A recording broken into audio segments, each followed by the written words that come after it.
Hello बच्चों, स्वागत है मेरे नए वीडियो में। और आज के इस वीडियो में हम लोग क्लास 12 केमिस्ट्री का लेसन नंबर 2 जिसका नाम है विद्युत रसायन के एक नए टॉपिक के बारे में पढ़ेंगे। और आज का जो टॉपिक है आपके एग्जाम के लिए बहुत ज़्यादा इम्पोर्टेंट है। आज का टॉपिक का नाम है फैराडे का नियम। फैराडे का नियम हम लोग आज पढ़ने वाले हैं। तो सबसे पहले हम लोग ये जान ले कि फैराडे का नियम होता क्या है। तो देखिए, हम लोगों ने पढ़ा था विद्युत अपघटन। विद्युत अपघटन क्या होता है? तो जब किसी विद्युत अपघट्य पदार्थ के जरिए विलयन में विद्युत धारा का प्रवाह किया जाता है और उस विलयन में विद्युत धारा का प्रवाह होता है, तो जो विलयन होता है, जो विद्युत अपघट्य होते हैं, उसके आयन्स अलग अलग हो जाते हैं। धन आयन अलग हो जाता है और ऋण आयन अलग हो जाता है। इसी प्रक्रिया को हम लोग विद्युत अपघटन कहते हैं। ठीक है। या हम लोगों ने ये भी पढ़ा था कि विद्युत अपघटन एक ऐसी प्रक्रिया है जिसमें विद्युत ऊर्जा को रासायनिक ऊर्जा में परिवर्तित किया जाता है। तो विद्युत अपघटन का आप कोई भी परिभाषा दे सकते हैं। ये जो विद्युत अपघटन होता है ना, इसका उपयोग किसी धातु को शुद्ध करने में भी किया जाता है। तो धातु को शुद्ध करने के लिए जब इसका उपयोग किया जाता है तो क्या किया जाता है कि धातु के दो छड़ लिए जाते हैं। एक छड़ जिसको हम लोग इलेक्ट्रोड के नाम से जानते हैं, ठीक है। एक छड़ जो होता है वो शुद्ध धातु का होता है और दूसरा छड़ जो होता है वो अशुद्ध धातु का होता है। जब हम लोग उसमें विद्युत धारा का प्रवाह करते हैं तो जो शुद्ध धातु होता है वो विलयन में आता है द्रव की अवस्था में और फिर कैथोड पर जाकर के जमा होने लगता है, एकत्रित होने लगता है। तो जो विद्युत अपघटन हो रहा है उसके दौरान क्या हो रहा है कि जो शुद्ध धातु है वो किसी भी, खास करके कैथोड पे जाके एकत्रित होता है, उस पे जाके जमा होने लगता है। उसको हम लोग कहते हैं निक्षेपित होने लगता है। देखिए, ये मान लीजिए हमारा एक बर्तन है, इसमें हमने एक विद्युत अपघट्य पदार्थ का विलयन भर दिया हुआ है, ठीक है। और ये धातु की दो छड़ें हैं, ये मान लीजिए कैथोड है और यह जो है एनोड है, ठीक है। तो विद्युत अपघटन जो होता है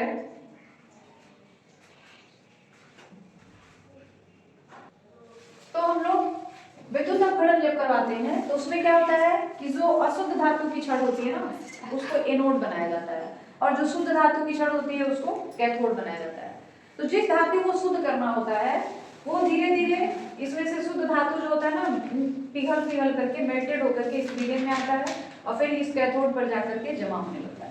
तो ये छड़ जो होती है एनोड धीरे धीरे पतली होने लगेगी और उसमें जो शुद्ध धातु होगा वो आके इस पे जमा होने लगेगा इस तरह से, और इसकी मोटाई धीरे धीरे क्या होगी, बढ़ने लगेगी इस तरह से, और ये धीरे धीरे पतली होती जाएगी, एकदम इस तरह से पतली होगी और ये मोटी हो जाएगी। तो इस तरह से इस पे जो होता है धातु जमा होने लगता है, इसमें से निकल निकल के आता है धातु, शुद्ध वाला पार्ट इस पे जमा हो जाता है और जो अशुद्धियां होती हैं वो इस विलयन में रह जाती हैं। तो इस तरह से किसी धातु को हम लोग शुद्ध कर सकते हैं विद्युत अपघटन की विधि से। तो फैराडे जो थे, माइकल फैराडे, उन्होंने इसे विद्युत अपघटन और इलेक्ट्रोडों पर, इलेक्ट्रोड ये दोनों माने जाते हैं। एक इलेक्ट्रोड जो होते हैं दो तरह के होते हैं, एक पर धनावेश होता है, दूसरे पर ऋण आवेश होता है। जिसपे धन आवेश होता है उसको एनोड, जिस पे ऋण आवेश होता है उसको कैथोड कहते हैं, ठीक है।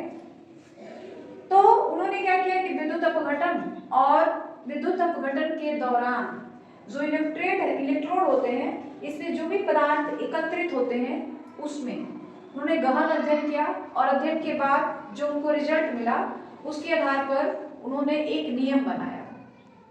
और उस नियम, उन्होंने जो नियम बनाया वो नियम बेसिकली क्या था कि आप इसमें जब विद्युत धारा का प्रवाह करते हैं तो कितना विद्युत धारा का प्रवाह करते हैं, कितना आवेश का प्रवाह करते हैं और उस विद्युत धारा में कितना पदार्थ इस इलेक्ट्रोड पर एकत्रित होता है, इन दोनों के बीच संबंध बताया था। माइकल फैराडे ने क्या किया था कि जो इलेक्ट्रोड पर पदार्थ एकत्रित होते हैं उसमें और जो विद्युत धारा आप दे रहे हैं उसमें, इन दोनों के बीच संबंध बताया था। और इसी संबंध को हम लोग फैराडे का प्रथम नियम कहते हैं। और वो नियम क्या था, देखिए, फैराडे के विद्युत अपघटन का प्रथम नियम, इस नियम के अनुसार विद्युत अपघटन की प्रक्रिया में इलेक्ट्रोडों पर एकत्रित होने वाले पदार्थ का द्रव्यमान बिलियन में प्रवाहित की गई आवेश के समानुपाती होता है। मतलब विद्युत अपघटन की प्रक्रिया तब तक नहीं शुरू होगी जब तक आप इसमें विद्युत धारा का प्रवाह बाहर से करेंगे नहीं। तो विद्युत धारा का प्रवाह करेंगे तो कितना विद्युत धारा आपने इसको दिया है और उतने समय में कितना पदार्थ इस पर जमा हुआ है, इन दोनों के बीच संबंध बताया गया कि आपने विद्युत अपघटन करने के लिए कितना विद्युत धारा दिया इस बिलियन में, और जब आप विद्युत धारा इसमें दिए तो कितना पदार्थ इसमें जमा हुआ, इन्हीं दोनों के बीच उन्होंने संबंध बताया था। और ये बताया था कि जो इस पर जमा होगा पदार्थ एकत्रित होगा उसकी मात्रा इसमें दी गई विद्युत धारा के समानुपाती होगा। मतलब ये आप जितनी देर तक विद्युत धारा देंगे इस बिलियन में, इस इलेक्ट्रोड पर उतना ही ज्यादा पदार्थ एकत्रित होगा, और आप जितनी कम देरी तक विद्युत धारा देंगे इस बिलियन में उतना ही कम पदार्थ इसमें विक्षेपित होगा। समानुपाती का यही मतलब है कि एक बढ़ाएंगे तो दूसरा भी बढ़ जाएगा, एक घटाएंगे तो दूसरा भी घट जाएगा। तो W क्या देखिए, यदि बिलियन में आवेश Q कूलाम प्रवाहित किया जाए, मतलब इसमें विद्युत आवेश का मतलब यहाँ पे विद्युत धारा से है। मतलब मान लीजिए हमने Q कूलाम आवेश दिया है इस बिलियन में और इलेक्ट्रोडों पर पदार्थ की मात्रा W ग्राम है। आपने इस बिलियन में Q कूलाम आवेश दिया तो इस इलेक्ट्रोड पर कितना पदार्थ जमा हो गया, W ग्राम। तो फैराडे के प्रथम नियम के अनुसार W समानुपाती होगा Q के। ठीक है, Q क्या है, आवेश की मात्रा है जिसको हम लोग विद्युत धारा के नाम से जान रहे हैं। ठीक है, W क्या है, जो पदार्थ इलेक्ट्रोड पर जमा हो रहा है उसकी मात्रा है। Q क्या है, आपने बाहर से जितना आवेश दिया है या जितना विद्युत धारा दिया है उसकी मात्रा है। दोनों एक दूसरे के समानुपाती हैं। Q का फॉर्मूला आता है I इंटू टी। Q का मान अगर निकालना हो उसके लिए फॉर्मूला है I इंटू टी, यानी Q की जगह पे हमने क्या लिखा, I इंटू टी। फिर W बराबर, जब भी हम लोग ये समानुपाती का चिन्ह हटाते हैं तो हमको यहाँ पे कोई स्थिरांक जोड़ना पड़ता है। ठीक है, जब भी हम लोग यहाँ से समानुपाती का चिन्ह हटाएंगे हमको कोई ना कोई स्थिरांक जोड़ना पड़ेगा। वो स्थिरांक हमने Z लिया है, तो W बराबर हो गया Z इंटू आई इंटू टी। आगे बात समझ में। अब ये Z क्या है इसके बारे में बताया जा रहा है, जहाँ Z एक स्थिरांक है जिसे विद्युत रासायनिक तुल्यांक कहते हैं। ठीक है, और Z का मान किसके बराबर होता है, Z बराबर E बाई 96,500। ठीक है, अब ये 96,500 क्या है, इसको हम लोग कहते हैं फैराडे स्थिरांक। 96,500 जो है ना इसका नाम है फैराडे स्थिरांक और ये फिक्स होता है, फैराडे स्थिरांक का मान फिक्स होता है। तो अगर हम Z की जगह पे ये पूरा चीज रख दें, ये वाला पूरा, तो फिर ये हमारा मान लीजिए समीकरण नंबर फर्स्ट। ठीक है, अगर हम Z की जगह पे ये पूरा रख लें तो फिर हमारे पास क्या आ जाएगा फॉर्मूला, W बराबर Z की जगह पर Z नहीं रहेगा, ये पूरा हम लोग रखेंगे। ठीक है, तो ये हो गया E by 96,500 into I into T. तो आप इस फॉर्मूले को इस तरह से भी लिख सकते हैं। क्लियर है, यहाँ पे हमें क्या किया है, बस कुछ नहीं किया गया, Z का मान रख दिया गया है और Z बराबर होता है E बाई 96,500। 96,500 जो है फैराडे स्थिरांक कहा जाता है। ठीक है, तो फैराडे का विद्युत अपघटन का प्रथम नियम क्लियर हो गया आपको क्या है, उसके लिए फॉर्मूला क्या है। ठीक है, तो आप इसका स्क्रीनशॉट ले लीजिए, फिर हम लोग आगे बढ़ते हैं। हम लोग फैराडे का जो दूसरा नियम था विद्युत अपघटन के लिए वो जानेंगे। अभी आपने पहला नियम जाना W is equal to ZIT। अब दूसरा नियम क्या है वो जानेंगे। दूसरे नियम के अनुसार क्या होता है, इस नियम के अनुसार जब श्रेणी क्रम में जुड़े विभिन्न अपघट्यों के बिलियन में समान मात्रा में विद्युत प्रवाहित की जाती है तो इलेक्ट्रोडों पर एकत्रित पदार्थों के द्रव्यमान उनके तुल्यांकी भारों के समानुपाती होते हैं। मतलब ये यहाँ पे एक बिलियन नहीं है, 2 या 2 से अधिक बिलियन है। तो मान लीजिए हमने यहाँ पे 2 बिलियन में रखा है, एक बर्तन ये है दूसरा बर्तन ये है, दोनों में हमने विद्युत अपघट्य भरा हुआ है। ठीक है, विद्युत अपघट्य आपको पता होना चाहिए, वो पदार्थ जिसके जरिए बिलियन में विद्युत धारा का प्रवाह आसानी से हो जाता है। अब इसमें इलेक्ट्रोड है, इसमें भी 2 इलेक्ट्रोड हैं, इसमें भी 2 इलेक्ट्रोड हैं, ठीक है। हमने क्या किया है, इन सारे को इस तरह से जोड़ रखा है, इस तरह से मान लीजिए हमने जोड़ दिया, सारे श्रेणी क्रम में जुड़े हो। तो विद्युत अपघट्य तो अलग अलग हो गए ना, एक बर्तन में ये विद्युत अपघट्य भरा हुआ है, एक बर्तन में ये, दो विद्युत अपघट्य भरे हैं। तो दो विद्युत अपघट्य भरे हैं और इसमें जब हम लोग विद्युत धारा का प्रवाह करेंगे तो क्या होगा, विभिन्न विद्युत अपघट्यों के विलयनों में समान मात्रा में विद्युत धारा प्रवाहित की जाती है, तो इलेक्ट्रोडों पर मुक्त पदार्थों के द्रव्यमान उनके तुल्यांकी भारों के समानुपाती होते हैं। मतलब इन दोनों बर्तनों में हम लोग समान मात्रा में विद्युत धारा का प्रवाह करेंगे, तो पदार्थ निक्षेपित होंगे ना कैथोड पे या एनोड पे, ज्यादातर तो कैथोड ही पे जमा होते हैं इस तरह से, तो उनकी मात्रा कैसी होगी, इन दोनों के तुल्यांकी भारों के समानुपाती होगी। देखिए समानुपाती आएगा समझ में। जो भी पदार्थ, तो मान लीजिए इस इलेक्ट्रोड पर जो पदार्थ जमा हुआ उसको हम लोग W1 कहेंगे, इस पदार्थ इस इलेक्ट्रोड पे जो भी जमा हुआ उसको हम लोग W2 कहेंगे, ठीक है।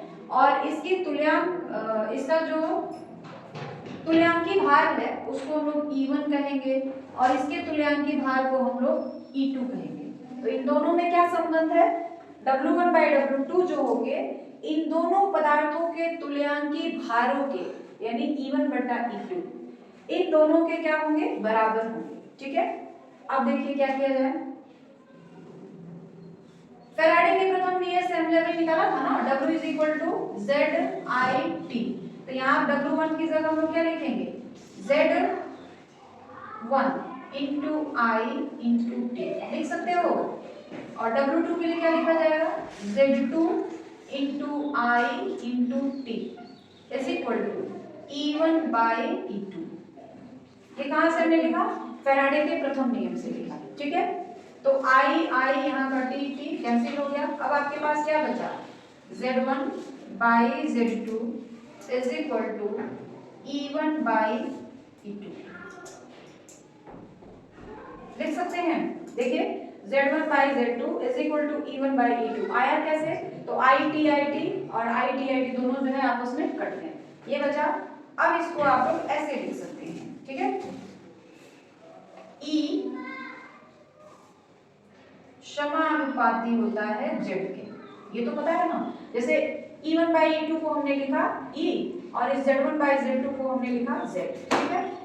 अब ये क्या हो जाएगा, E समानुपाती का चिन्ह हम हटा देंगे, यहाँ से समानुपाती का चिन्ह जो है हटा रहे तो कोई ना कोई कांस्टेंट तो जोड़ना पड़ेगा, तो वो कांस्टेंट हमने F ले लिया, F, ठीक है, इनटू Z। ये F क्या है, जहां F फैराडे स्थिरांक है, फैराडे स्थिरांक है,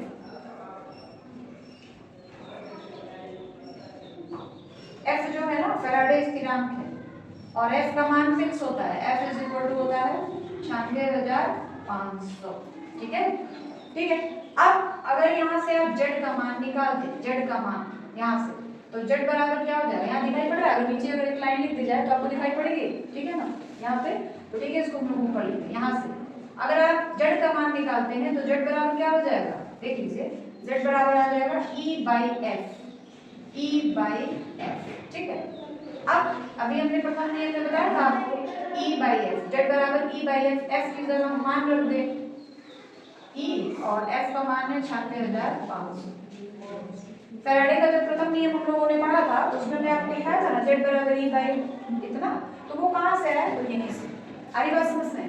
तो ये था आपका फैराडे का विद्युत अपघटन का द्वितीय नियम। फैराडे ने विद्युत अपघटन के दो नियम दिए, प्रथम और द्वितीय। तो प्रथम नियम अभी आपने जाना और ये था आपका फैराडे का द्वितीय, ठीक है। दोनों बातें क्लियर हो गई, कोई दिक्कत नहीं है।